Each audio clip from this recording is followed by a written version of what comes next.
네, 여러분 안녕하세요. 연미정입니다. 오늘은요, 고려시대를 전기와 후기로 나눴던 대표적인 사건이죠. 이 무신정변과 그러면 고려시대는 왜 이렇게 무신들이 정변을 일으키는 이러한 상황을 맞이하게 됐을까? 자, 앞에 파트 문벌귀족 사회의 동요와 관련된 내용들 그리고 고려 시기 대외적 외침이 굉장히 많았습니다. 어떤 이러한 대외관계와 관련된 내용에 대해서 좀 배워보도록 하겠습니다. 자, 그러면요. 먼저 기출주제 19고요. 문벌귀족 사회와 무신정권 좀 들어가 보도록 할 텐데요. 자, 전체적인 줄거리 중에서 여러분들이 좀 주의 깊게 보셔야 되는 왕을 좀 중점적으로 보세요. 자, 우리가 요거를 이제 전반기로 자른다라고 했을 때, 자, 여러분 우리 복습을 잘 하셨으면, 자, 의종이 나와야 됩니다. 의종. 이 의종이라고 하는 왕이요. 정치를 잘했다면 사실은 이 사건을 맞이하지 않았을 수도 있어요. 자, 무신 정변이라고 하는 요 사건이 터지게 되는데 그러면 왜 무신정변이 일어났느냐? 자, 앞에 보시면요.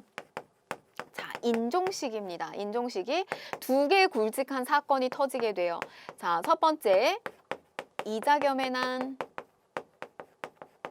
자, 그리고 연이어서 묘청의 난이 터지게 됩니다. 바로 어떤 이런 문벌귀족 사회의 동요가 무신정변까지 연결되는 이런 아파트에 해당되는 내용을 좀 배워보도록 하겠습니다. 자, 그러면 문벌귀족 사회, 이 문벌귀족이라고 하는 것은 뭐냐? 이 이자겸의 집안이 사실은 전형적인 문벌귀족이었어요. 경원 이씨 집안이었는데, 뭐 경원 이씨뿐만이 아니라 뭐 파평윤 씨를 비롯한 뭐 여러 문벌귀족들이 있었습니다. 근데 이들의 어떤 출신 성분을 보게 되면 조금 다양해요. 우리 신라 말부터 형성하기 시작했던 지방의 호족 세력이라든지 또 고려를 또 구성하는 데 있어서 고려를 건국하는 데 있어서 많은 기여도가 있었던 육두품 출신의 어떤 이런 유학자들 그리고 또 음서라든지 공음전이라든지 이런 어떤 두 가지의 혜택을 가지고 여러 대에 걸쳐서 고위간직자를 배출한 가문들 이런 가문들이 문벌귀족을 형성하게 된다. 고려 시기 때 어떤 최고의 어떤 상류층의 자리를 확고히 하는 그런 존재들이 문벌귀족이라고 생각을 하시면 되겠어요. 자, 이들이 이렇게 특권을 계속해서 유지시킬 수 있었던 이유는 정치적으로는 음서가 있었고요. 우리 지난 시간에 관리로 등용하는데 어떤 한 가지의 루트였죠. 절대적인 루트였어요. 과거제보다 음서가 굉장히 영향력이 컸다는 거. 5품 이상의 관료라면 사위든 외손자든 전부 다 어떤 저런 음서의 혜택을 받을 수 있었고요. 경제적으로는 이 공음전의 혜택을 받을 수가 있었습니다. 자, 이 공음전은요 계속 세습이 될 수 있는 토지라고 생각을 하시면 되겠어요. 그래서 이 문벌귀족의 어떤 경제적인 기반을 만들어줄 수 있는 정치적으로는 음서, 경제적으로는 공음전이 있었습니다. 요 두 가지가 있었고요. 자, 그런데 무엇보다도 권력을 유지할 수 있었던 가장 큰 요인이 됐던 거는 뭐냐면 바로 여러분 내 권력을 유지하려면 혼인, 특히 어떤 그 당시에 이제 근친혼, 고려시대 이런 근친혼이 굉장히 많이 또 이루어졌고요. 무엇보다 귀족들끼리의 자기들끼리의 어떤 리그를 형성하는 거. 근데 더욱더 더 이 권력을 강하고 좀 압도적으로 더 높이기 위해서는 왕실 사이에서 혼인을 계속해서 중첩된 혼인을 하는 거였어요. 바로 우리가 이제 배우게 되는 이자겸의 집안이 그런 집안이었습니다. 대대적으로 왕비를 계속 배출을 많이 했고요. 그래서 다른 문벌귀족 가문이나 왕실과 이렇게 폐쇄적인 혼인 이렇게 폐쇄적인 혼인을 하다 보니 신분에 대한 어떤 변동이라든지 이동이라든지 이런 것들이 사실은 쉽지 않았다는 겁니다. 자, 대표적인 가문 경원이 씨가 있고요. 또 경주 김씨, 김부식도 뭐 파평윤 씨 뭐 이런 대표적 가문들이 있었고요. 자, 그러면 이자겸의 난이 왜 터지게 됐느냐? 이 이자겸의 집안은요. 뭐 인종 시기 때부터 갑자기 저 이자겸이라고 하는 인물이 부상한 건 아니었어요. 이미 자기의 선주였던 이자연 때부터 사실 문종 시기부터 가문에서 대대로 딸들을 계속 왕실 쪽하고 혼인을 시킨 아주 대표적인 어떤 그 폐쇄적인 어떤 혼인으로 인해서 계속해서 특권을 누렸던 집안이 바로 이 경원이 씨 집안이었어요. 그런데 이자겸도 이 집안은 굉장히 이렇게 딸들이 많았었던 것 같아요. 그래서 이 이자겸의 요 앞에는 사실 요 예종이 있습니다. 예종이 있고요. 이 이자겸이라고 하는 인물은 예종뿐만이 아니라 이 인종의 거의 머리 꼭대기 위에서 사실은 아주 실세의 역할을 했었는데, 이 이자겸의 둘째 딸, 자, 이 이자겸의 둘째 딸을 바로 이렇게 예종하고의 혼인을 통해서 아주 이 권력을 공고히 하게 됐는데, 이 둘째 딸과 예종 사이에서 나온 자식이 누구냐면 그 아들이 인종이에요. 그래서 이 인종을 낳게 되는데 참 아이러니한 상황은, 자, 여기에 이제 셋째 딸 그리고 넷째 딸들을 전부 다 어떻게 한다? 이 인종에게 혼인을 시켰다는 거예요.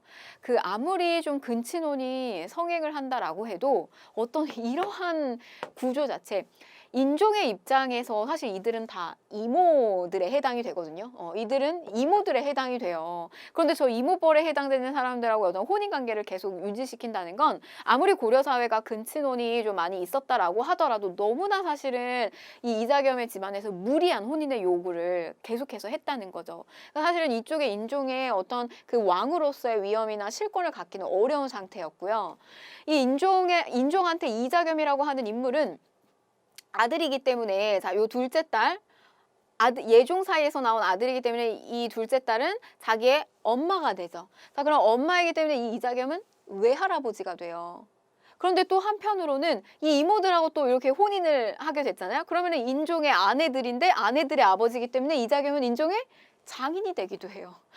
이게 무슨 사실은 이제 뭔가 굉장히 이렇게 막장, 좀 콩가루 집안 같다 이런 생각이 좀 들기도 하는데, 굉장히 이 이자겸의 하늘에 나는 새도 떨어뜨릴 정도의 어떤 무소불위의 권력을 쥐고 있었던 사람이 바로 이자겸이었다는 거죠.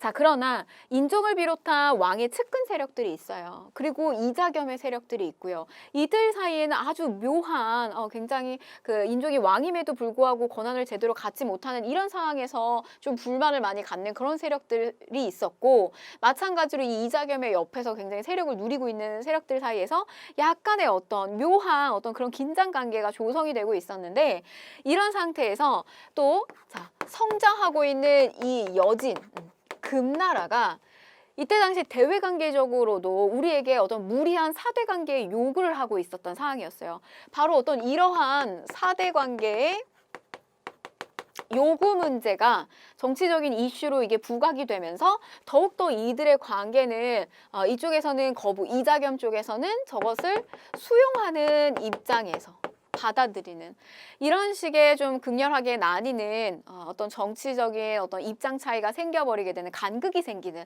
이런 분위기가 있었다는 거죠.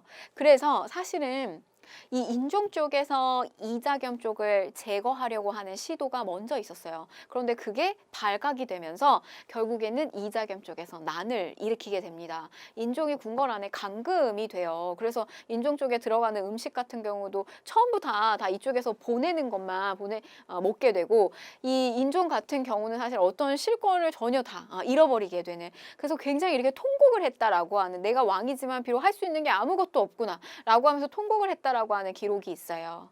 자, 그런데 인종 쪽에서 이 상황을 그냥 받아들이지 않습니다. 어떻게 하느냐?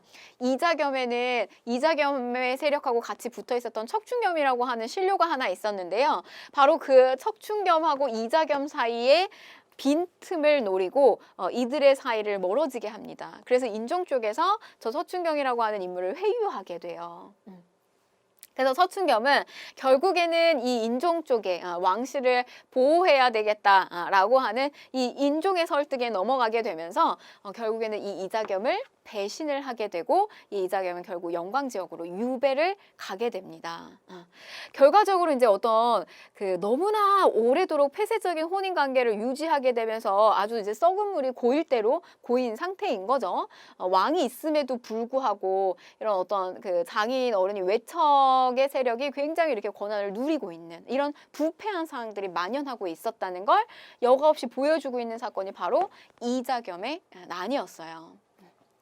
그래서 이제 이 이자겸 같은 경우는 근데 뭐 아주 만만한 사람이 아니었어요. 그래서 영광 지역으로 보내졌는데 거기에서 그 조기, 우리가 이제 기운을 돕는다라고 해서 우리가 조기라고 불리우는 생선이 있어요. 여러분들 들어보셨을 거예요.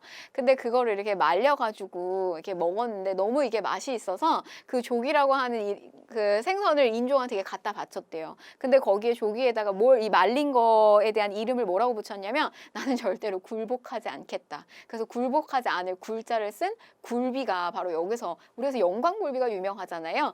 바로 그게 여기에서 비롯된 이야기입니다. 이 한능검에서 이제 우리 좀 옛날에 그 초급이나 중급 정도의 조금 난이도가 낮은 좀 쉬운 이런 한능검에서는 그 이야기로 사료로서 굉장히 또 자주 많이 출제가 됐었어요. 참고로 좀 알아두시면 좋겠고, 자 그래서 바로 어떤 이런 정치적 상황과 그 다음에 대외 관계적 상황 속에서 인종이 척추겸을 해유하여 이자겸을 결국 제거를 하게 됩니다. 이 배신의 아이콘이죠. 만약에 이제 척추겸이라고 하는 인물이 만약에 배신을 안 하고 이자겸 쪽에 붙어가지고 계속해서 인종을 압박했다면 역사라고 하는 건 사실은 또 몰라요. 근데 결국에는 요 인물 하나의 어떤 배신으로 인해서 완벽하게 상대를 또 진압을 하게 됩니다. 척추겸까지 축출을 하게 돼요. 한 번 배신했는데 두 번은 배신하지 않을까요? 이 척추겸을 축출해서 난을 진압을 하게 됩니다. 결국 이제 뭐 왕궁이 불타게 되면서 왕실의 권위도 떨어지겠죠. 아무리 다시 이제 인종 쪽에 힘이 들어오기는 했지만 장인 어른이자 외할아버지하고의 싸움이 일어나면서 이 개경의 일대에도 막 화재가 나기도 하고 굉장히 사실 혼란스러웠잖아요. 그러니까 어떤 이러한 상황 속에서 어떤 세력이 부상을 하게 되냐면 지금 개경은 기운이 다했다. 그러니까 우리가 중요시하게 여기는 또 다른 지역이 있었어요. 평양이죠. 즉 서경. 이 서경이 길지다라고 하면서 바로 저 서경 세력이 그 부상을 하게 됩니다. 거기에 대표적 인물이 누구였냐면 승려예요. 승려였던 묘청, 정지상과 같은 이런 서경파가 부상을 하게 됐습니다. 자, 사실은 어떤 이런 이자겸의 난이 새로운 어떤 서경 세력이 이렇게 부상을 할 수 있도록 분위기를 만들어주게 된 거죠. 그래서 여기에 지금 이제 힘이 막 몰리고 있었던 상황이었는데, 자, 그러면 인종이 왕권을 회복을 위한 개혁을 추진하면서 당시 여러분 이 개경 세력으로 대표되는 이자겸이 축출됐다라고 해서 상황이 종결된 것은 아니에요. 누가 또 다시 대표격으로 들어오게 되냐면 김부식이, 개경 세력인 요 김부식이 들어오게 되고요. 그러면서 묘청, 정지상의 서경파와 또 다른 어떤 권력 구도에서 대립이 형성되는 이러한 구도를 맞이하게 됩니다. 처음에 인종은요. 묘청의 저 서경 천도를 처음에는 많이 지지를 해줘요. 그래서 저쪽 일대에다가 궁궐을 따로 만들기도 하고, 그러니까 묘청의 이야기에 귀를 기울이게 됩니다. 개경에서 너무 이제 혼란스러웠기 때문에. 그래서 서경 쪽에 궁궐을 만들고, 뭐 또 그 묘청의 어떤 입장을 또 많이 지지를 해주게 되는데, 근데 누가 반대를 할까요? 개경 세력이 가만히 있지 않아요, 여러분. 우리 그 수도를 천도한다는 것은 참 쉬운 일이 아닙니다. 우리 지금 중심지가 서울에 있잖아요. 근데 이 수도를 다른 데로 옮긴다. 이거는 절대 만만한 일이 아니에요. 기존에 사실 뭐 우리 지역 뭐 이런 걸 떠나서 기존의 어떤 인프라가 다 서울 안에 갇혀 있는데 이걸 다른 데로 옮긴다? 이거는 결코 쉬운 일이 아니에요. 굉장히 반대도 많이 맞이할 테고요. 결국 그게 실패로 돌아가게 돼요. 서경으로 수도를 옮기는 것 자체가. 누가 반대를 했겠느냐? 개경 세력이 반대를 하게 됩니다. 그래서 뭐가 일어난 거냐면 묘청이 난을 일으키게 된 거예요. 이미 궁궐도 세우고 다 만들어놨어요. 조성을 했어요. 자, 그런데 개경 세력의 반대로 인해서 이게 다 무산이 되자 뭐가 일어났다? 묘청에 난이 일어났다. 자, 국호 나오네요, 여러분. 국호가 나온다는 건 또 다른 나라가 형성됐다는 뜻이에요. 그래서 대위국이라고 하는 별도의 고려 안에 또 다른 나라가 생긴 거고요. 연호는 1000개. 그 다음에 또 뭐 군대도 있었습니다. 똑같이 천견 충의군이라고 하는 어떤 군대 같은 것들도 만들어지게 되고요. 그러나 결국은 김부식이 이끄는 관군에 의해서 진압이 됩니다. 즉 서경 세력이 이렇게 부상을 하고 있었지만 묘청의 난 역시 실패하게 된다라고 하는 겁니다. 자, 그래서 여러분 결국에는요 서경파 완전히 몰락을 하게 되고요. 이 사건을 계기로 인해서 어떤 그 이전에 묘청의 이 서경 세력이 주장했던 내용들을 살펴보게 되면 이 여진이 금나라가 자꾸 우리에게 사대를 요구하고 했었던 거에 대해서 철저하게 반대해요. 심지어는 저 금국을 정벌하자라고 하는 주장까지 했던 파고, 그 다음에 우리도 독자적인 황제라고 칭을 하고 우리도 독자적인 연호를 세우자라고 하는 칭제 권원, 굉장히 사실 자주적이고 독립적이고 우리 이자겸으로 대표되는 그런 앞에 있었던 개경 세력, 그리고 또 다른 개경 세력들 김무식, 이런 어떤 파들의 주장하고는 굉장히 또 상반되는 입장을 취하고 있어요. 자, 그런데 결국에는 서경 세력이 졌다, 실패했다. 자, 훗날 민족주의 역사학자였던 신채호가 이 사건을 뭐라고 이야기하냐면 이거는 그냥 단순한 사건이 아니다. 조선 역사상 1000년 내 제1대 사건으로 평가를 해야 된다. 만약에 이때 묘청이 이 서경 세력이 만약에 이 난을 성공시켰다면 우리의 모습은 조금 달라지지 않았을까. 이제 훗날 저 신채호가 민족주의 역사학자 이제 활약하셨던 때는 우리나라 막 국권 피탈을 겪고 막 일제강점기로 넘어가고 막 그다음에 앞에 뭐 조선에서 중국한테 사대하고 요런 어떤 과정을 다 보신 분이잖아요. 그래서 아마 이때 자주적이고 독립적이었던 사대주기였던 이 개경파 몰아내고 이들이 만약에 집권을 했다면 우리의 역사는 또 달라지지 않았을까라고 하면서 이 묘청의 난에 대해서 이건 단순한 사건 아니고 굉장히 큰 사건이었다라고 하는 평가를 하게 됩니다. 자, 그러면 이제 이후의 상황은 어떻게 될까요? 이들이 몰락을 하게 되면서 개경파가 다시 부상을 했다는 거예요. 그래서 개경파 등의 보수적인 문신 세력이 다시 득세를 하게 되면서 기존의 문신과 무신에 대한 차별, 그리고 무서불위에 막 권력을 많이 누리고 있는 이런 부패한 어떤 문벌귀족 세력들, 이런 세력들이 다시 여전히 공고하게 자리를 잡게 됐다는 거죠. 결국에 방법은 정권을 뒤집어 엎는 그런 상황까지 오게 만들었다는 거예요. 이게 자연스러운 어떤 교체, 이건 이미 사실 물 건너가게 된 거고요. 이들의 세력을 없애고 새로운 그 부상하는 이런 무신 세력들이 등장을 하게 된다라고 하는 겁니다. 결국 무신 정변은 어떻게 보면 필연적으로 일어나게 된 상황이었다. 이렇게 보실 수가 있습니다. 자, 요거는 이제 묘청의 난과 관련된 사례인데요. 잘 나옵니다. 신들이 보건대 서경의 땅은 음양가들이 말하는 뭐 풍수지리 설 이거에 의하면 굉장히 좋은 곳이다. 이곳에 궁궐을 세우고 옮기시면 천하를 병합할 수 있을 것이요. 금나라가 여진의 금나라가 공물을 바치고 스스로 항복할 것입니다. 그러나 실패했다는 거고요. 뭐 이런 식으로 문제는 항상 출제될 수 있어요. 뭐 이런 묘청 세력들, 그래서 어디 뭐 여기 서경 땅 이런 식으로 문제가 출제될 수 있다는 거. 자, 그러면 무신정변 가보도록 하겠습니다. 자, 묘청의 난 이후에 무신을 천무, 그러니까 이런 분위기, 숭문, 천무, 이 문신들을 계속 추대하고 무신들은 천대하는 이런 일들이 계속 분위기가 지속됐다는 거예요. 그런데 심지어 뭐도 받지 못했냐면 군인전도, 이들의 생계를 유지하는 월급이잖아요. 그런데 이런 것들도 받지 못하게 되면서 하급 군인들이 불만이 굉장히 고조되고 있었던 상황이었어요. 다 알고 있었습니다. 사실 이 무신들이요. 그런데 항상 그때 이제 이 정중부라고 하는 무신은 항상 저렇게 이제 불만이 많은 이 무신 세력들이 있을 때마다 아직은 때가 아니다. 아직은 때가 아니다라고 하면서 계속 이걸 잠재웠었다라고 해요. 그러면 그 때가 이제 언제 오게 됐느냐? 보현원 나들이 사건에서 발생을 하게 됩니다. 보현원으로 나들이를 가게 됐어요. 그런데 우리 이 수바키라고 하는 거 아실까요? 여기 왕이 있고요. 당시에 이때 대장군에 해당되는 장수와 한 늙은 노장이에요. 뭐 옛날에는 젊었을 때는 활약을 굉장히 많이 했었던 이 대장군격에 해당되는 장수와 그 다음에 아주 젊고 창창한 이 장수와 둘이 수바키라고 하는 걸 붙이게 됩니다.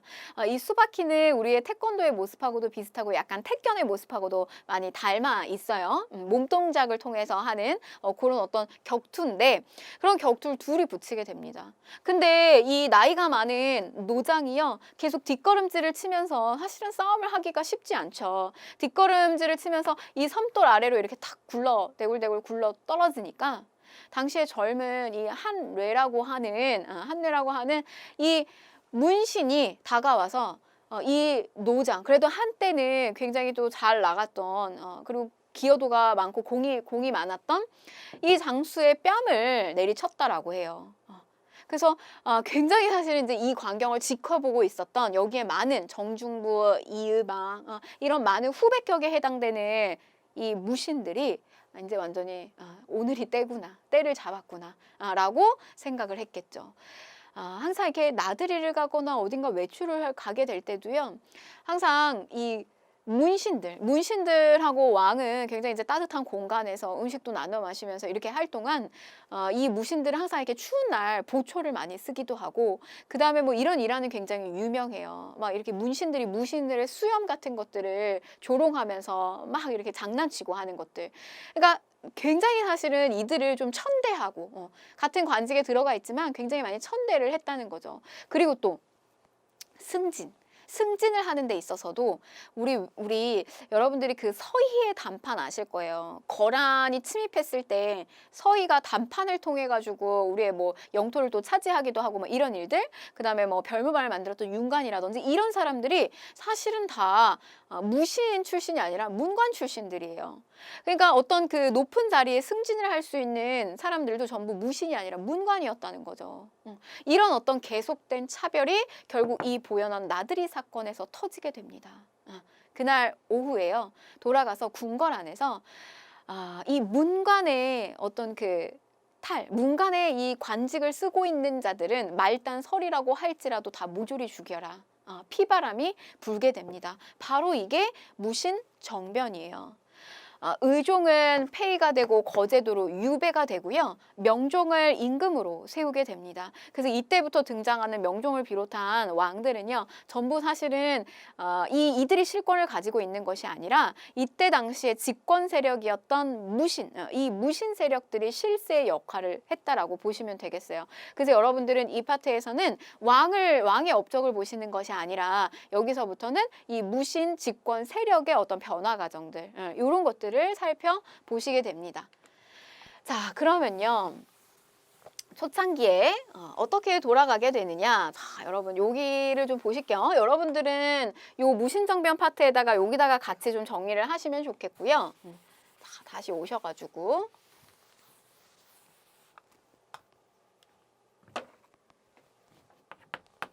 자, 의종이고요. 요 의종 시기 때 무신 정변이 터지게 되는데 여러분이 이 무신들이 집권을 하게 되면 사실 어떻게 보면 물론 그 울분은 그 전부터 있었기 때문에 이건 사실 필연적으로 터질 수밖에 없는 상황이다 이렇게 생각할 수 있지만 상황 자체가 너무나 사실은 좀 우발적이었고 조금은 갑작스러운 면이 있었어요. 그래서 초창기에는 서로가 서로를 죽이는 이 집권 세력들이 아주 말하자면은 실권을 잡고 있는 기간 자체가 굉장히 짧았어요. 그래서 일명 우리가 하극상이라고 하죠. 아랫사람이 윗사람을 치는 이런 일들이 초창기에는 비일비재하게 이루어졌다는 거죠. 그래서 초창기에는 우리가 이 무신집권기를 형성기라고 부르고요. 그러다가 형성기를 넘어서서 확립기 또는 우리가 안정기라고도 부르게 됩니다. 이때부터는 최씨들이 집권을 하게 돼요. 자, 그리고 그럼 무신집권 붕괴기, 무신집권이 붕괴를 하게 됩니다. 그 붕괴를 하게 되는 포인트가 되는 것은 바로 외부로부터 시작이 되는데 그게 몽골의 침입으로부터 이루어지게 된다는 거. 자, 초창기에요. 정중부, 경대승, 이음인으로부터 돌아가면서 이렇게 정권을 장악을 하게 됩니다. 자, 여러분 요 초창기에요. 이 초창기에는 여러분들이 여기서 이제 보셔야 되는 게 뭐냐면 그 권력의 기구입니다. 이들이 나라를 운용하는 데 있어서 활용했던 어떤 기구들이 있어요. 자, 그런데 초창기에는 어떤 기구가 있었냐면 자, 중방의 기능이 세지게 됩니다. 우리는 앞에서 중앙통치기구에서 제추가 모여서 국방에 어떤 문제가 생겼을 때 여기서 회의를 하는 기구를 살펴봤어요. 그게 뭐였어요, 여러분? 도병마사였어요. 그래서 이 도병마사에서는 문관 출신들이 와가지고 여기서 회의를 열었단 말이죠. 그런데 사실 이 중방이라고 하는 기구가 있었다는 거. 실제로 나라의 어떤 진짜 앞장서서 나서서 싸우는 이 무신들은 이 중방에 모여서 회의를 했단 말이죠. 그런데 결정권이 어디에 있었다? 도병마사에 있었다는 거예요. 그래서 이 무신들이 정변을 일으키고 난 다음에는 그 기능이 도병마사는 이때 약화가 되고요. 이 중방의 기능이 커지게 된다는 거. 중방의 기능이 커지게 된다는 거. 자, 그런데 여러분, 그런데 정중부, 그다음에 경대승이 있어요. 이 경대승이라고 하는 인물, 요 인물은 자기의 어떤 사병 기구를 새롭게 만들게 됩니다. 실제로는 이 경대승은 저 정중부라든지 저런 인물들이 뭐 이유민을 비롯한 정중부라든지 저런 인물들이 저렇게 무신정변을 일으킬 때 아주 적극적으로 가담하지는 않으려고 했다 그래요. 뭐 굳이 이렇게 난으로 상황 자체를 전복시키려고 하는 시도를 하지 않았고 자기들하고 경대승의 좀 집안은 다르다라고 생각을 했다라고 합니다. 그래서 이 중방 근처에는 얼씬도 하지 않았기 때문에 자기만을 위한 별도의 사병기구를 따로 만들게 돼요. 그게 뭐냐면 도방입니다. 도방. 그래서 요 도방을 요때 설치를 하게 됐다는 거, 경대승 시기 때.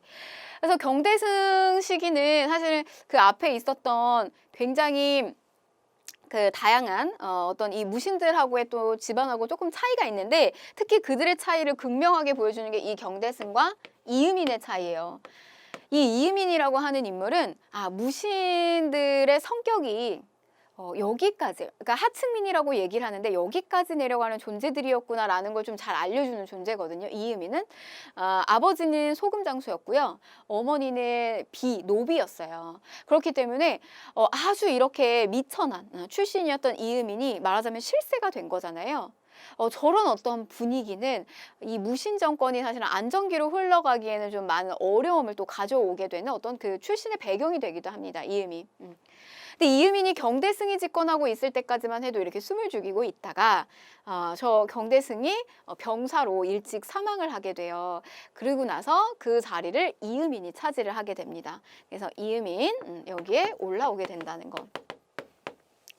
이음인과 관련된 이야기는 좀 재밌는 이야기가 사실 많은데요. 사실 굉장히 좀 잔인무도한 인물이기도 해요. 이음인의 어떤 출신이 도대체 어디냐라고 하는 걸 좀 논란이 많기는 한데 결국 이 이음인은 의종 때 의종에 되게 총애를 많이 받았던 무신이었어요. 무예에 굉장히 탁월한 인물. 근데 결국에 이 이음인은 자기 손으로 자기를 총애했던 이 의종을 뭐 허리를 꺾어가지고 죽였고 그리고 이를 멍석을 말아가지고 가마솥이랑 묶어가지고 못에다가 던졌다라고 하는 어떤 그런 비정함, 굉장히 잔인한 모습을 보여줬던 대표적인 인물이기도 해요. 이음인. 자, 그런데 이 이음인을 가만히 보고 둘 수가 없다라고 해서 등장한 이가 있었으니 그 이가 바로 누구냐면 최충원입니다. 최충원. 너무나 천하디천한 이 이음인이 국가를 쥐고 흔들게 할 수는 없다라고 하면서 이 최씨 집안이 등장을 하게 되는데요. 여기서부터 무신 집권은 확립기에 들어가게 됩니다. 요 최충원 시기 때부터요. 최충원은 명종에게 사회 개혁안을 제안해서 올려요. 물론 이제 저게 실제로 시행이 되진 않았지만 최충원이 사실 어떻게 보면 보여주기 식으로 그래서 이 나라에 어려움이 이런 게 있으니까 이런 부분들을 좀 개선을 하자라고 하면서 올리게 됩니다. 물론 저 봉사십주에 올릴 때는 이음인에 대한 굉장한 욕도 많이 들어가 있어요. 그래서 내가 여기에 대해서 이렇게 여러 가지 개혁을 하겠다라고 하면서 올라오게 됩니다. 자, 그러면 여러분 요 최충원 시기 때 개혁 도구를 봐야 되겠죠. 그 도구가 뭐냐면 이들의 어떤 집권 기구 살펴보게 되면 중방, 도방이고요. 이 도방이 우선 최충원 시기 때 이 도방이 다시 재설치되면서 확대가 되고요. 자, 그 다음에 또 하나 교정도감이라고 하는 그들만의 별도의 기구를 만들게 됩니다. 그래서 이 교정도감에서 최고 말하자면 이제 뭐 장관격이나 우두머리격에 해당되는 그런 어떤 관직은 교정별감이었어요. 그래서 이 최씨 집안부터는 전부 다 뭐 최충원 그다음에 최우 전부 이 교정별감에 오르게 되겠고요. 자, 그다음에 이제 도방을 확대했다라고 하는 거. 자, 그다음에 최우로 넘어가서 그의 아들 최우입니다. 그래서 이 최씨 집권은요. 최충원, 최우, 최양, 최희 해가지고 4대가 약 100년간을 아주 안정적으로 운영을 하게 돼요. 황리기 때. 자, 이때 최우 시기 때 많은 기구들이 쏟아져 나오게 된다. 자, 그게 첫 번째 정방이고요. 이 정방은 여러분 이렇게 생각하세요. 인사를 정한다. 인사를 정한다. 그래서 이 정방에서는 인사권을 가지고 있는 거예요. 근데 여러분 우리 고려 시기 때 기구는 인사권을 가지고 있는 기구가 별도로 있어요. 어디에 있었냐면 우리 요 이성 6부에서 이부, 예부, 호부, 병부 뭐 이런 게 있었잖아요. 거기에서 문관하고 무관에 대한 인사를 담당을 하고 있었다고요. 근데 그 기능이 이부, 병부 그 기능이 유명무실해지고 이름만 남고 기능이 없는 거예요. 그럼 그 인사권을 누가 다 가져갔느냐? 여기서 가져갑니다. 정방에서 가져간다. 자, 그 다음에 서방입니다. 여기에는 문신을 등용해서 여기에 머무르게 해요. 특히 이 문신들이 사랑했던 인물이 있었으니 그 인물이 누구냐면 이규보라고 하는 인물입니다. 나중에 고려 후반기에 여러 가지 또 여러분 자료로 굉장히 많이 등장을 하는 책인데요. 그 이규보를 사랑했던 인물이 최충원이고 최충원이 그 이규보를 발탁을 해요. 그래서 최우 시기 때 활약을 하게 돼요. 그래서 동국이상국집이라고 하는 이 책이 또 고려 후반기에 또 여러분들의 또 사료로도 많이 등장을 하게 됩니다. 자, 그 다음에 삼별초. 삼별초라고 하는 특수한 부대를 또 만들기도 하고요. 그래서 요렇게 많은 것들이 나오게 된다는 거. 자, 권력기구 다시 한번 볼게요. 중방, 얘는 여러분 새로 생긴 게 아니에요. 이미 도병마사와 중방이 있었는데 이 중방에 대한 기능이 굉장히 커졌다는 거고 일시적으로 도병마사 기능이 약화됩니다. 자, 그 다음에 경대승, 우리는 너희랑 달라. 경대승의 집안은 너희랑 다르다라고 하면서 우리 별도의 사병기구를 만드는데 그게 도방이에요. 그 도방이 언제? 요 최충원 시기 때 와서 다시 설치되면서 굉장히 확대를 하게 되고요. 그 다음에 최충원은 교정동감이라고 하는 자기들만의 별도의 기구를 또 만들게 됩니다. 그리고 최우 시기 때 쏟아져 나와요. 기구가.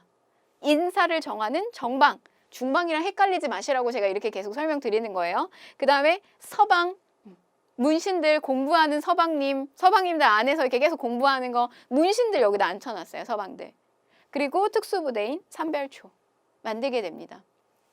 삼별초는 처음에 이제 자별초, 우별초 이런 어떤 경비병의 군대가 인원수도 많아지고 이게 확대가 되면서 자와 우로 나누게 되고요. 신의군은 나중에 몽골에 잡혀갔다가 돌아온 이런 군인들 다 합쳐서 우리가 이들을 삼별초라고 하게 됩니다. 특수한 부대고요. 이 무신 정권의 어떤 군사적 기반이 되는 기구가 되기도 해요.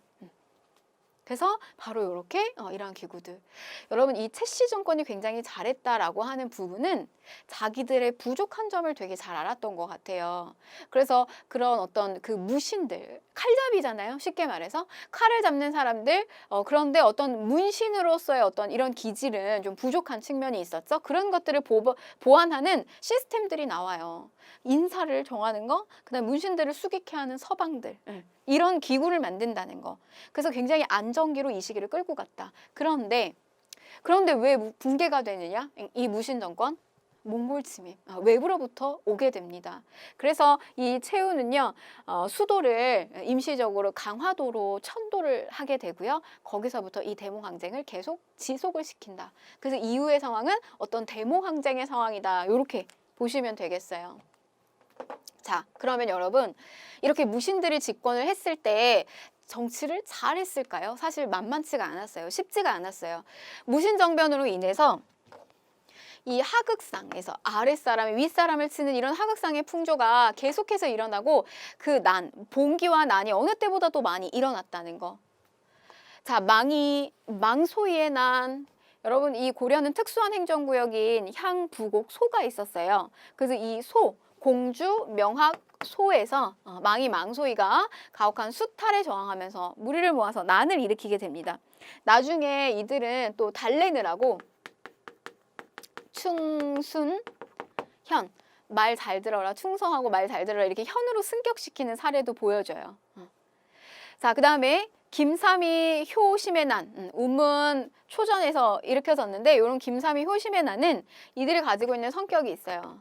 옛 신라를 부흥하자라고 하는 부흥운동적 성격을 가진다는 거죠. 자, 그 다음에 만적의 난입니다. 이 만적은 누구냐면 최충원의 노비였어요. 사노비. 그래서 이 만적을 비롯한 노비들이 개경에서 그 최충원의 노비였기 때문에 개경에서 일어났겠죠. 왕후장상의 씨가 따로 있냐? 이음인도 실권을 잡았는데 자기 아버지 소금장수고 엄마 노비인데 그런 사람도 실권을 잡았는데 왕후장상의 씨가 어찌 따로 있겠느냐라고 하면서 이 만적이 난을 일으켰다고 해요.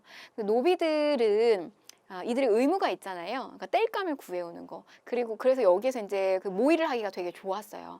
그래서 산속에 들어가가지고 땔감을 모으는데 많은 노비들을 이렇게 모아가지고 난에 대한 이렇게 도모를 하게 되는데 이들이 다 가슴 속에서 꺼내 이렇게 천자루 하나가 있는데 여기에 다 이렇게 정자를 가리키는 표식을 들고 흔들었다고 해요. 이거는 무슨 말이냐면 자기들도 일정한 세금을 낼 수 있는 이런 의무를 다할 수 있는 일반 양민이 되고 싶다라고 하는 어떤 신분 해방적 성격이 들어가 있다라고 하는 거죠. 그러나 결국 이 만적의 난은 실패를 하게 됩니다. 그 전에 순정이라고 하는 인물이 이거를 밀고 했다고 해요. 뭐 이야기는 좀 여러 가지가 있지만 그 순정이라고 하는 인물은 좀 너무 두렵기도 해서 또는 한편으로는 이런 이야기도 있어요. 주인이 좀 잘해줬던 노비일 수도 있다. 그래서 이거 밀고를 했다. 결국 이들 만적은요 전부 다 멍석에 말아서 수장이 됩니다. 무참히 이 만적의 난은 실패로 끝나게 돼요. 자, 그러나 이런 일들이 굉장히 비일비재했다는 거. 자, 또 채광수를 비롯한 중심으로 서경 일대에서는요 고구려 부흥운동, 옛 고구려 부흥운동이 일어났다라고 하는 겁니다. 자, 그 다음에 이 무신의 정권에 대해서 초창기부터 또 난을 일으키게 되는데요. 의종의 복위를 주장을 하면서 초창기에 일어납니다. 동북면 병마사였던 김보당이 봉기를 하기도 했고요. 또 정중부가 왕이 여기 실권을 잡게 됐을 때 제거하기 위해서 서경 유수였던 조이총이 또 난을 일으키기도 했다는 거. 자, 요거 하나만 더 들어갈게요. 귀법사의 난. 자, 이 귀법사의 난은요, 여러분, 그 교종 승려들의 난이에요. 귀법사라고 하는 절 자체가. 당시에 이 무신들은 불교계 쪽에서 교종과 선종이 있었는데 참선을 수행하는 이 선종 쪽을 좀 많이 지지를 해줬단 말이죠. 그래서 또 무신들이 집권을 했을 때 이 교종 쪽의 승리였던 귀법사의 난 같은 것들도 일어났다는 거. 이런 어떤 반무신난이 굉장히 비일비재하게 많이 일어났다는 거. 자, 문제 좀 보실게요. 다음 사건에 대한 탐구 활동으로 가장 적절한 것을 골라라. 개경의 궁궐이 불타고 왕이 피신을 했다. 자, 왕의 장인이자 외조부로서 권세가 하늘을 찌르던 누구죠? 이자겸이죠. 근데 오히려 그의 일파인 척춘경 등이 군사를 일으켜서 반격하면서 난이 시작된 것이다. 이들이 궁궐에 불을 지르고 국왕이 변란을 피해 달아나면서 전국이 혼란에 빠져 있다. 이자겸의 난입니다. 자, 강화도로 천도하게 된 배경을 살펴본다. 요거는 몽골 침입과 관련된 거고요. 자, 2번 강감찬이 나성 축조를 건의한 의도를 분석한다. 요거는 거란 침입과 관련된 거죠. 자, 3번 만적이 개경에서 반란을 모의한 이유를 알아본다. 요거는 최충원의 노비입니다. 그래서 요거는 무신정변. 자, 4번 금나라의 군신관계 요구를 수용한 인물에 대해서 조사한다. 자, 그렇죠. 요거 이자겸의 4대 관계 수용입니다. 정답은 4번이 되겠고요. 자, 공민왕이 개혁 정책을 추진한 시기에 국제 정책을 파악한다. 요거는 우리 후반기에 나오게 되는 원간섭기에 해당이 된다고 보시면 되겠습니다. 자, 기출주제 20입니다. 고려의 대외관계의 전개 파트 들어가실 텐데요. 고려라고 하는 나라는 외침이 굉장히 많았던 나라다. 그래서 우리가 전체적인 개괄을 좀 먼저 하고 들어가겠습니다. 자, 보시면 똑같이 여러분, 우리 요거 항상 이렇게 전개 과정을 배우게 될 때는 좀 시대적인 상황을 여러분들이 완전히 좀 숙지를 하셔야 돼요. 자, 그래서 보시면 역시 의종 시기를 기점으로, 자, 무슨 사건이죠? 무신, 정변, 요 사건을 기점으로 전기하고 후기로 나뉘어지게 되는데, 자, 고려 외침이 많았다. 자, 먼저 거란에 의해서 1에서 3차의 침입을 맞이하게 되고요. 자, 그 다음에 여진의 침략을 맞이하게 되는데, 여진하고 이제 충돌로부터 시작이 됩니다. 그래서 충돌하고 또 이 여진을 공격을 하기도 하고요. 자, 그 다음에 거여 무신 집권 시기 때 몽골의 침입을 맞이하게 되고요. 그리고 홍건적과 왜구의 침입까지 맞이하게 된다는 거. 자, 요게 시점은 어느 시기냐면 거란의 1차 침입을 맞이했을 때가 성종이었어요. 그리고 현종 시기 때 2차, 3차의 침입을 맞이하게 되고, 여러분들이 요 아파트에 우리가 지난 시간에는 왕의 초기에 기틀을 다졌던 왕들의 업적, 우리 뭐 태조, 그 다음에 광종, 그 다음에 성종 이렇게 배웠고요. 그 다음에 현종 넘어가서요. 여진하고의 충돌이 이제 언제부터냐? 자, 이 여진하고의 충돌은 숙종 시기, 그리고 예종 시기 때 뭐 별무반을 만들고 이 여진을 공격하기도 하고요. 자, 그러면 여러분들 그다음에 숙종, 예종 요 사이에 누가 있냐면 인종이 있어요. 근데 여러분들이 요 인종은 우리가 우리 요 앞 시기에 배운 것처럼 요 인종 시기 때 보셔야 되는 게 뭐냐면 요때 자, 2번에 걸친 사건이 터진다. 자, 하나는 하나는요. 이자겸의 난. 그다음에 하나는 묘청의 난, 이렇게 배웠어요. 근데 인종 시기 때 이 이자겸이 난이 터지게 됐던 어떤 대외적인 배경을 살펴봤을 땐 이 여진이라고 하는 나라가, 여진이라고 하는 민족이 금나라를 건국을 하게 되면서 이 금나라가 4대의 요구를 했다는 거. 그런데 이자겸 쪽에서 어떻게 했다는 거예요? 그 4대의 요구를 수용하는 입장이었다는 거. 바로 이게 그 수용하게 되는 어떤 그런 앞과정에서 여진하고 우리 고려의 관계를 살펴보는 거고요. 인종, 그 다음에 의종, 요 무신 정변이 이렇게 터지는 거고, 자, 그 다음에 몽골이 침입해서 들어오게 됐던 때에 당시에 무신 정변의 왕이 아니라 여러분들이 집권 세력을 보셔야 된다고 했어요. 그 시기가 바로 최후 시기 때 몽골의 침입을 맞이하게 됩니다. 그래서 요 시기 때는요, 이 최후 시기 때는 또 강화도로 천도를 해서 대모항쟁을 이루고 있었다는 거. 요 정도. 그리고 이제 홍건적하고 왜구인데 이 홍건적의 침입으로는 당시에 공민왕 전체적인 개괄을 해드리는 겁니다.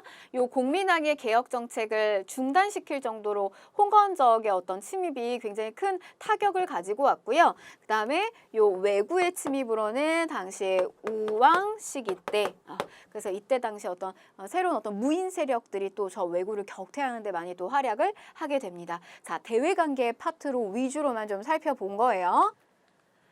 자, 그러면 거란의 침입과 격퇴부터 좀 살펴보도록 하겠습니다. 우리 이 외부의 민족들하고 이런 어떤 외교적인 관계를 할 때는 밀고 당기기가 굉장히 중요해요. 그래서 우리가 이득이 될 만한 것을 어떻게 하면 취해야 되는지 그런 부분들을 굉장히 조금 유연하면서도 아주 좀 현실적으로 굉장히 좀 접근을 잘해야 되는데, 그런 면모가 고려의 어떤 그런 외교적인 모습이 바로 이 거란하고의 관계 속에서 좀 잘 나타나게 됩니다. 사실 거란의 입장에서는 고려가 굉장히 얄미워요. 자, 우선 1차 침입 때, 성종 시기 때 대군을 이끌고 거란의 장수 소송령이 침입해서 들어온다는 소식이 고려에 알려지게 돼요. 근데 이 소식이 알려지게 되자 조정은 발칵 뒤집히게 됩니다. 거란하고 사실 싸우기가 쉽지 않았던 어떤 여러 가지 조건들이나 상황적인 어떤 이런 상황들 때문에 굉장히 좀 난리가 납니다. 군대에 대한 정비도 좀 제대로 이루어지지 않았고요. 근데 그런 상황 속에서 저 서희라고 하는 인물이 단판에 나서게 됩니다. 근데 저 거란의 장수의 마음을 떠보게 돼요. 근데 이야기를 들어보니 결국 우리를 고려를 이렇게 침략을 해가지고 무너뜨리려고 하는 그런 목적보다는 너희는 왜 저 멀리 있는 이렇게 바닷가에 있는 멀리 있는 이 송나라하고만 외교 관계를 계속해서 유지를 하느냐. 그 우리는 어떤 정책을 폈어요? 거란하고는 사실 만나지 않았고요. 우리는 태조 시기 때부터 이 북진 정책이라고 하는 방향성을 가지고 나라를 끌고 갔단 말이에요. 그래서 만부교 사건 기억나세요? 거란이 막 낙타까지 이렇게 선물로 보내왔는데 이거를 만부교 다리 밑에서 물 한 모금 먹이지 않고 이걸 다 굶겨 죽였잖아요. 뭐 이런 사건들. 그러니까 거란의 목적은 니네 송나라만 만나지 말고 우리랑도 만나자. 우리랑도 외교를 하자. 그래서 활발하게 교류하자. 이런 목적으로 들어왔다는 거죠. 자, 그래서 서희가 이제 이렇게 이야기를 합니다. 이 외교적談판을 통해서요. 우리가 니네를 만나고 싶지만 중간에 여기에 끼어있는 여진이라고 하는 민족 때문에 너희를 쉽게 만나기가 어렵다라고 하는 주장을 하게 돼요.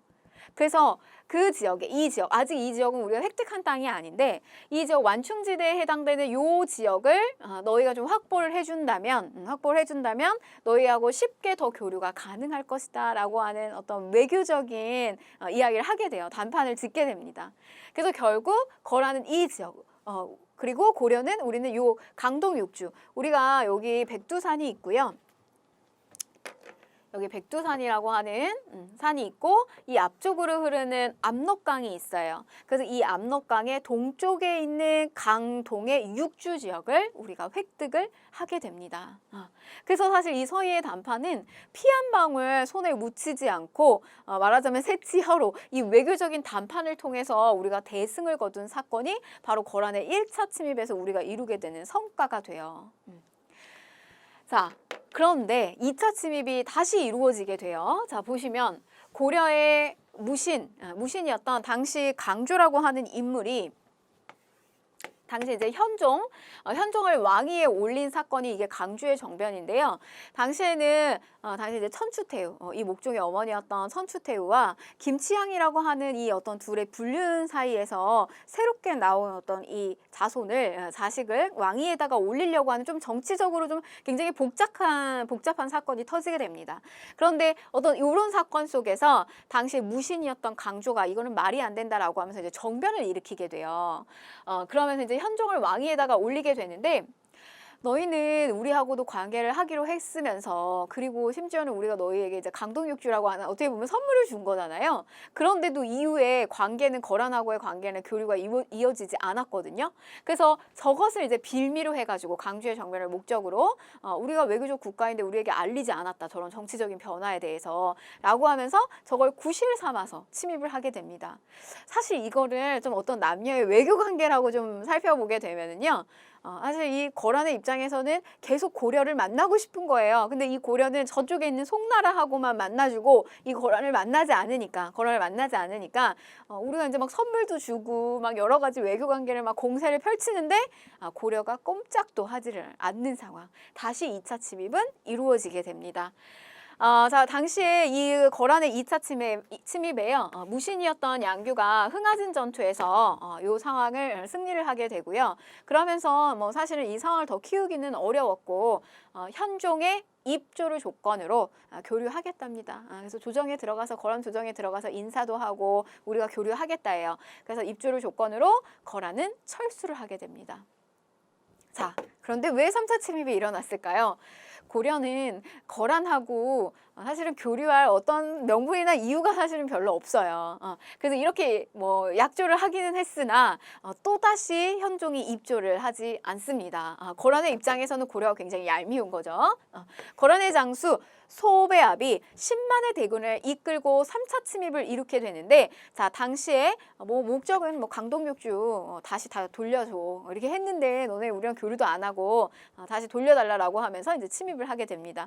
그런데 이제 우리 쪽에서는 철저한 준비를 하고 있었으니 바로 그 인물이 누구다? 강감찬 장군입니다. 이 강감찬 장군이요 귀주에서 거란의 대군을 격퇴를 하게 된다. 이게 바로 귀주대첩이에요. 자, 1차 서희의談判 2차 양규가 흥하진 전투에서 활약을 하게 되고요. 3차 그다음에 귀주에서 강감찬 장군이 격퇴를 하게 된다 정도 이렇게 보시면 되겠고요.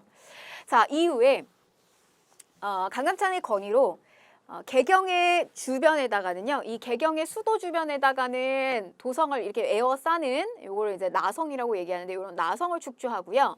자, 그 다음에 그러니까 또 다른 우리가 위협을 받으면 안 되잖아요. 그래서 그거를 대비하기 위한 방비책이라고 보시면 돼요. 그래서 보시면.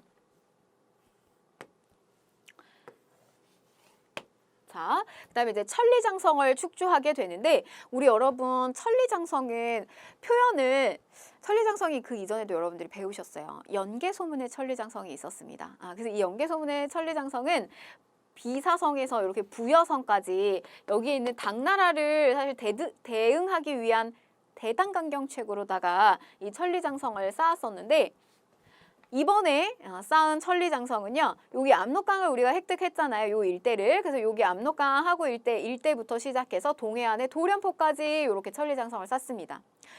요거를 고려장성이라고 표현을 해주면 좋은데 시험에서는 저거를 천리장성이라고도 표현을 해요. 그래서 요 거란의 침입 이후에 개경 주변에다가는 나성을 쌓고요. 그 다음에 요 경계 지역에다가는 압록강에서부터 도련포까지 천리장성을 쌓는 요게 거란 침입 이후의 상황이다. 이렇게 보시면 되겠고, 자, 그 다음에 여진입니다. 여진은요, 우리가 이 외교 관계에 있어서 곡식이라든지 그러니까 생필품에 해당되는 거, 그다음에 농기구라든지 이런 것들을 많이 전달해줬던 그런 민족 중에 하나였어요. 사실 우리가 이렇게 송나라만큼이나 우리의 어떤 선진 문물을 뭐 여진으로부터 가져온다든지 뭐 이런 어떤 그 적극적인 외교 관계를 펼치기에는 조금 사실 어떻게 아쉬운 민족이었는데, 근데 저 여진이 성장을 하게 되면서 우리가 저 숙종 무렵 시기 때 여진하고 사실 이렇게 충돌이 일어나게 돼요. 근데 우리가 저들에게 뭐 많이 이렇게 주기도 했고 그러면서 사실은 이렇게 여신 조금은 어떻게 보면 무시했던 그런 민족이기도 한데 이 여진하고의 충돌에 있어서 고려가 패배를 하게 됩니다. 굉장히 깜짝 놀랄 만한 사건이었어요. 그래서 충격을 받은 이 고려 조정에서 저 여진을 공격을 하기 위해서 한번 이제 혼태를 보여주기 위해서 이때 당시 이제 윤관을 주축으로 해서 저들의 어떤 기마 부대를 공격할 수 있는 기병을 키우는 군대를 만들게 됩니다. 그게 바로 뭐냐면 별무반이에요. 그래서 이 별무반에는 보병이 있고요. 그 다음에 기병이 있고요. 신복군, 신기군, 그 다음에 또 마귀를 물리친다라고 해서 어떤 승려들이 있는 승려부대, 항마군, 요렇게 구성이 되는 별무반을 윤관에 의해서 조직이 됩니다. 요 무렵이 숙종시기예요. 자, 그래서 저렇게 구성된 이제 별무반을 이끌고 여진을 정벌하게 가는데 그 시기는 예종 시기로 넘어오게 됩니다. 숙종, 예종. 그래서 여진을 정벌하게 되고요. 동북구성을 축조하게 됩니다. 그런데 이 동북구성을 축조하게 되는데요. 위치는 조금 명확하지는 않아요. 우리 학계에서. 근데 이 동북구성을 축조하고 난 다음에 저 지역에 대해 어떤 관리가 굉장히 쉽지 않자 곧 얼마 안 돼서 여진이 이제 계속 저거를 반환해 달라. 저 지역 일대를. 그래서 결국에는 저 동북구성 일대를 반환을 하게 됩니다. 근데 이게 실수였죠. 결국 이 실수로 인해서 여진은 급속도로 성장을 하게 되고 이후에 그러면서 이제 금나라라고 하는 나라를 건국을 하게 되면서 금나라가 돼서 어떻게 한다? 요 인종 무렵 시기 때 오게 되면 이자겸에게 되려 어떻게 한다는 거예요? 4대 관계를 요구하게 된다는 거죠. 그래서 4대 관계를 요구하게 되는데 이자겸은 어떻게 한다? 기존의 정치 체제를 흔들고 싶지 않은 거예요. 그래서 저거를 수용을 하게 됩니다. 자, 금나라 건국. 그래서 군신 관계를 요구하게 되고 금의 4대 요구를 수용하게 된다. 자, 다음은 몽골입니다. 거여몽. 여러분, 이 몽골의 침입은요. 이 몽골의 침입은 앞에 있었던 거란하고 여진하고의 어떤 충돌하고는 차원이 다른 존재들이었어요. 이들이 말하자면 이제 그 러시아, 우리 오늘날의 그 러시아 일대부터 시작해서 뭐 유럽까지의 어떤 지역을 이렇게 정복해 나가는 그 속도가요. 전차 부대가 달리는 속도만큼 빨랐다라고 해요. 그만큼 굉장히 잔인하면서도 아주 이 잔악무도한 몽골의 이 부대가 당도할 때쯤이면 사실은 그 지역에 있는 민족들이, 그 나라에 있는 이런 민족들이 다 자발적으로 먼저 항복을 할 정도였다고 해요. 그러니까 이 몽골의 어떤 기마부대가 지나가는 그 자리는 풀 한 포기가 자라지 않을 정도로 굉장히 그 종족 자체를 완전히 멸족을 시킨다든지 아주 잔인한 모습을 보였다라고 합니다. 바로 이제 그런 그런 민족, 이 몽골이 우리 고려를 침입해서 들어오는데, 사실 초기의 전략은 고려라고 하는 나라는 너무 이게 작은 나라예요. 그래서 이 작은 나라 그냥 몽골이 쉽게 정복을 할 수 있을 줄 알았어요. 근데 우리나라의 민족성 아시잖아요. 이 만만치가 않습니다. 약 한 6차 정도의 어떤 길고 긴 항쟁이 이루어지게 돼요. 자, 그래서 보시면 몽골이 성장하여 제국을 건설하게 됩니다. 나중에 여러분 원나라를 건국을 하게 돼요. 자, 초창기에 우리가 처음에 이제 몽골하고 마주하게 됐던 계기는 뭐냐면 요 강동성 전투라고 하는 건데요. 강동성이라고 하는 지역에서 그러니까 남은 그 잔여 세력이었던 저 거란족을, 고려를 자꾸 경계 지역에서 괴롭혔어요. 저 거란이. 그런데 저 거란을 물리치는 데 있어서 몽골하고 고려가 같이 연합을 해서 이 거란을 물리치게 돼요. 근데 이제 저런 상황에서 몽골이 우리를 도와주게 되면서 둘 사이에는 조공 관계를 체결하게 됩니다. 몽골과 고려 사이에. 그런데 이제 이 몽골이 저걸 빌미로 인해서 계속해서 막대한 요구를 너무 지나치게 많이 하는 거예요. 근데 그런 어떤 화제의 중심 인물이 누구였냐면 바로 이 저고여라고 하는 몽골 사신이었습니다. 안하무인격으로 맨날 왔다 갔다 했었는데, 이 저고여가 국경 지역에서 애매해요. 고려 땅도 아니고 몽골 땅도 아닌 이 애매한 국경 지역에서 이 저고여가 피살되는 사건이 일어나게 돼요. 바로 몽골의 1차 침입은 여기에서부터 시작이 됩니다. 자, 그래서 몽골은 이걸 계기로 인해서 1차 침입이 이루어지게 되고요. 자, 저렇게 이제 침입이 이루어지자 당시 집권자였던 최우는 전쟁을 사실 장기전으로 끌고 갈 어떤 계획이 있었던 거죠. 그래서 이 최우는 고려의 어떤 그 한반도에 이제 땅을 사실은 두고요, 강화도로 천도를 하게 돼요. 그러니까 지배층은 강화도로 들어가게 됩니다. 그러면은 기존에 남아 있었던 어떤 고려의 어떤 백성들이 굉장히 많이 있는 이 나머지 영토에 해당되는 곳에는 어떻게 하고 있었느냐? 백성들이 사실은 자기 지역을 지키기 위해서 굉장히 이렇게 자발적으로 나서고 있었던 조금 처참한 상황이었어요. 자, 그래서 이렇게 이제 수도를 옮기게 되는데 1차 침입 들어오게 되고, 2차 침입 보시면 강화도로 천도를 한다는 것은 일찍이 조기 항복은 하지 않겠다는 거냐라고 하면서 이제 2차 침입이 또 들어오게 되는데, 이때 당시에 승려였던 김윤우가 처인성에서 용인 지역입니다. 이 처인성에서 몽골 장수예요.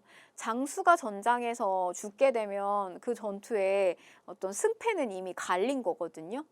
근데 1차는 어떻게 해서 이제 물러났는데 2차 침입을 했는데 여기서 몽골 장수가 사살을 당하게 됩니다. 이게 처인성 전투예요. 여기서부터 몽골은 좀 갸우뚱하는 거죠. 이 고려라고 하는 나라가 만만치가 않구나. 여기서 결국에서 또 물러나게 되고요. 3차 침입, 4차 침입, 6차 침입까지 이루어지게 돼요.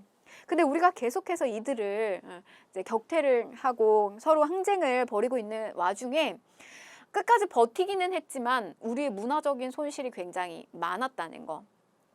자, 우선 이 2차 침입이 들어올 무렵에 우리는 이 초조대장경, 거란의 침입을 불법으로 막겠다라고 해가지고 만들었던 요 초조대장경이 있어요. 이 초조대장경이 소실이 되는데요. 그러면서 요 3차 침입이 이루어질 무렵에는 대장도감을 설치해서 8만 대장경, 요거를 우리는 다시 만들었다라고 해서 제조대장경이라고 불러요. 그래서 이 제조대장경이 조판이 되기 시작을 합니다. 3차 침입 때. 초조대장경도 소실되고요. 그 다음에 또 황룡사 구축목탑, 이게 남아 있었더라면 굉장히 화려하고 아주 그 규모가 굉장히 거대했던 이 목탑이 그 가치를 굉장히 높게 평가하고 있는 이 황룡사 선덕 여왕 시기 때 만들어졌죠. 이 황룡사 구축목탑이 이때 당시에 또 소실이 됩니다. 자, 5차 침입, 김윤우가 또 나서게 되죠. 충주산성에서 몽골군을 물리치고요. 6차 침입으로 들어오게 되면 충주 이 다인철 소의 주민들까지 나오게 된다. 그래서 이 몽골 침입 때는 뭐 노비들도 비롯해서 뭐 여러 가지 이거 신분의 고하를 막론하고요. 다양한 계층들이 우리의 땅을 지키기 위해서 굉장히 사실 노력을 많이 했다라고 해요. 그렇기 때문에 몽골족도 우리 이 고려라고 하는 나라는 쉽게 건드릴 나라가 아니겠구나라고 하면서 굉장히 좀 혀를 내둘렀다라고 하는 기록들도 속속들이 보입니다. 강하와 개경 환도인데요. 이 대몽 항쟁을 끝까지 주장하던 무신 정권이 결국에는 붕괴가 되는 계기가 되는데 고려 정부 쪽에서 몽골과 강화를 맺습니다. 자, 이쪽으로 좀 다시 오시면요.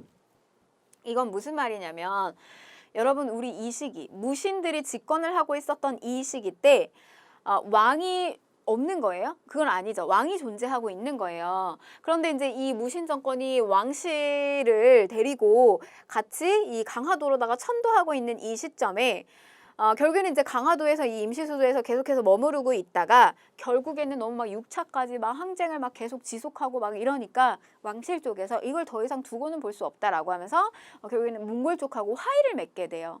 그래서 이때 당시에 개경으로 환도하는 강화도에서 개경으로 환도하는 왕실 쪽과 그 다음에 계속해서 이 강화도에서 대몽 항쟁을 벌이고 있는 무신들 사이에 이렇게 두 가지의 루트가 생긴다는 거죠. 그래서 자 보시면 강화도에서 진도, 제주도 이렇게 ом겨가는 거는 요거는 이 삼별초의 어떤 이동입니다.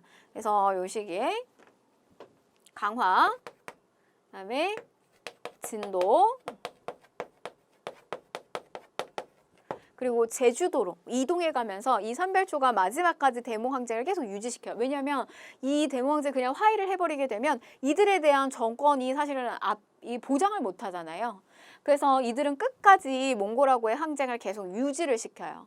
자, 강화도에서 배중손의 지휘 아래 왕족을 올려서 이제 왕으로 추대하면서 뭐 계속해서 이제 이 항쟁을 추진을 하게 되는데 진도로 나중에 또 다시 이동을 하게 됩니다. 그래서 여기서 이제 용장성을 쌓고 또 도읍을 건설하게 되는데 이 무렵에 진도에서 일본에다가 외교 문서를 하나 보내요. 그러면서 무슨 내용이 들어가 있냐면 지금 몽골이 우리를 침입하고 있지만 그 다음 타깃은 어디다? 너희다. 일본이다. 그러니까 우리와 같이 협업을 해서 이들을 좀 물리치자라고 하는 제의도 했다라고 해요. 자, 그런데 여러분 여기서 좀 하나 보실 것이 뭐가 있냐면 고려 첩장 불심 조조라고 하는 문서가 있어요. 근데 이 문서가 뭐냐면 이 문서는 바로 이 삼별초로부터 받았던 외교 문서를 받은 이 가마쿠라 막부, 즉 이 막부에서 그 문서를 받아보고 조금 이거 뭔가 이 외교 문서의 내용이 이상하다라고 하면서 그 이상한 내용에 조목을 담아가지고 조정에 올린 내용이 고려섭장 불심조조라고 하는 내용인데 이 내용에서는 그러니까 어떤 내용이 들어가 있냐면 우리는 일전에 고려로부터 외교문서를 받았다. 근데 외교문서를 받았는데 거기서는 몽골하고의 관계에 대해서 이렇게 몽골을 욕한다거나 뭐 이런 입장이 아니었는데 이번에 새로 받은 외교문서에서는 몽골하고 맞서 싸우자라고 하는 내용이 들어와 있다라고 하면서 이게 조금 앞뒤가 서로 맞지 않는다라고 하면서 그 막부, 가마쿠라 막부에서 조정해 보낸 내용이에요. 이상한 점을 이렇게 적어가지고 이 말은 무슨 말이냐면 우리는 여러분 이 후반부를 우리가 조금 이게 만약에 난이도가 좀 초급이나 뭐 요 정도 기본이나 이렇게 생각하면 그냥 이 몽골하고의 항쟁 이후에 삼별초가 항쟁을 했구나 이렇게 보면 끝나는데요. 사실 그게 간단치가 않아요. 이 후반부에 가게 되면 이렇게 두 개로 말하자면 어떤 그 권력을 잡고 있는 계층이 이렇게 두 개로 나뉘어져 있다고 보시면 돼요. 그래서 왕실 쪽과 무신 쪽 이쪽에서 외교 문서를 일본에 보낸 거예요. 근데 하나의 외교 문서는 어디서 보낸 거예요? 여기서 보낸 거고 하나 보낸 건 어디서 보낸 거냐면 여기서 보낸 거였어요. 그러니까 이 둘의 입장 차이가 생기니 당시에 그 막부에서는 이거 좀 이상하다 라고 하면서 보낸 겁니다. 그래서 우리는 이 자료를 가지고요. 당시에 이때 당시 몽골이 침입했던 고려의 어떤 정치적인 상황을 우리가 알아볼 수 있다는 거죠. 요것도 여러분 기출이 됐습니다. 이 사료도. 자, 그리고 마지막으로 제주도. 김통정의 지휘 아래 제주도에서 마지막까지 끝까지, 그래서 강화도에서 진도, 그리고 진도에서 제주도로 옮겨가면서 마지막까지 싸웠지만 결국에는 보세요. 그러니까 여기 이제 고려가 나오게 되는 거예요. 고려. 몽골의 연합군에 의해서 결국에는 진압을 당하게 됐다. 저기서 말하는 고려는 이제 왕실 쪽을 이야기하는 거겠죠. 그래서 여기서 좀 더 하나 재밌는 이야기 드리면, 제주도에 이렇게 목마장이 많이 있잖아요. 그런데 이때 당시에 이 여몽 연합군이 제주도에 있는 이 김통정의 부대를 진압하기 위해서 배에다가 말도 많이 싣고 가고 한 거예요. 근데 제주도에 딱 당도해 보니 너무 이 넓은 초원지대가 말을 키우기가 되게 좋은 거예요. 그래서 이때부터 말이 키워졌다라고 하는 이야기가 있습니다. 자, 결국에는 이렇게 되면서 무신 정권은 종결이 됐다. 자, 이후 자, 마지막 몽골 침입 넘어가서요. 홍건적의 침입입니다. 우리는 이 삼별초의 항쟁 과정 속에서 이제 왕실 쪽에서는 개경으로 환도했기 때문에 우리는 여기에 정치적 상황으로는 원간섭기로 들어가게 되는 거고요. 자, 그다음에 우리 대외관계 다시 연결시켜서 보게 되면, 자, 홍건적의 침입이에요. 공민왕이고요. 이때 홍건적의 침입은 굉장히 고려 조정에 큰 타격을 가지고 왔어요. 개경이 함락이 되면서 공민왕이 어디까지 피난을 가게 됐느냐, 안동까지 피난을 가게 됩니다. 이때 노국공주와 함께 가게 되는데요. 노국공주의 치맛자락이 굉장히 치렁치렁하잖아요. 그런데 이제 강가를 건너기가 굉장히 힘들어지니까 당시에 저 안동 지역의 주민들이 다 나와가지고 노국공주 다리를 만들어줬다는 거예요. 그래서 여기서 비롯된 안동 지역의 민속놀이가 노다리 밟기입니다. 노국공주 다리. 자, 그다음에 이성계, 최영 등이 홍건적을 격퇴하는 데 활약을 하게 되고, 그다음에 왜구, 우왕 시기가 되면 왜구의 어떤 끊임없는 침입이 이루어지게 되는데, 이 최영 장군이 홍산에서, 그리고 또 최무선이 화포를 만들어 가지고요, 왜구를 격퇴하는데 굉장히 큰 성과를 보게 됩니다. 최무선의 이 화포를 만드는 것은 이전에 어떤 왜구의 그 격퇴 과정하고 어떤 이런 어떤 그 전쟁의 양상이 굉장히 크게 달라졌다라고 해요. 그러니까 아주 큰 성과를 거둔 거죠. 그전에는 화포 가지고 놀이하는 정도, 요 정도였는데 저거를 이제 무기로써 쓴다라고 하는 것을 만든 것이 바로 채무선이었어요. 화통도가 이런 것들이 있고요. 자, 그다음에 이성계 황산대첩에서 또 왜구를 격퇴하면서 활약을 하게 됩니다. 우리는 저런 최영, 최무선, 이성계와 같은 새롭게 부상하는 무인 세력들을요, 신흥 무인 세력이라고 불렀어요. 그러면서 점점 이들도 입지를 굉장히 많이 다지게 되는 그런 어떤 정치적인 상황도 보여지게 된다. 자, 문제 보실게요. 가라 사건을 일어난 순서대로 옳게 나열한 것은 했습니다. 자, 가 보시면 살리타가 처인성을 공격하였다. 자, 그런데 한 승려, 이 승려가 누구예요? 김윤우죠, 여러분. 김윤우. 그 불교에서 승려들은 살생을 하면 안 되는데 우리는 호국불교 성격이 있어요. 그래서 나라가 위험에 처해 있을 때는 누구보다도 발벗고 나서서 살생을 하는 이러한 어떤 존재들이 바로 이런 승려들이었습니다. 그래서 승려가 활을 쏘아서 살리탑을 죽였다. 몽골 침입이네요. 자, 윤관입니다. 윤관. 신이 여진에게 패배한 까닭은 기병이고 우리는 보병이어서 상대가 되지 않기 때문입니다. 그래서 저 기병을 강화하는 뭐가 나온다? 별무반이 나온다 라고 하는 거. 요거는 여진이고요.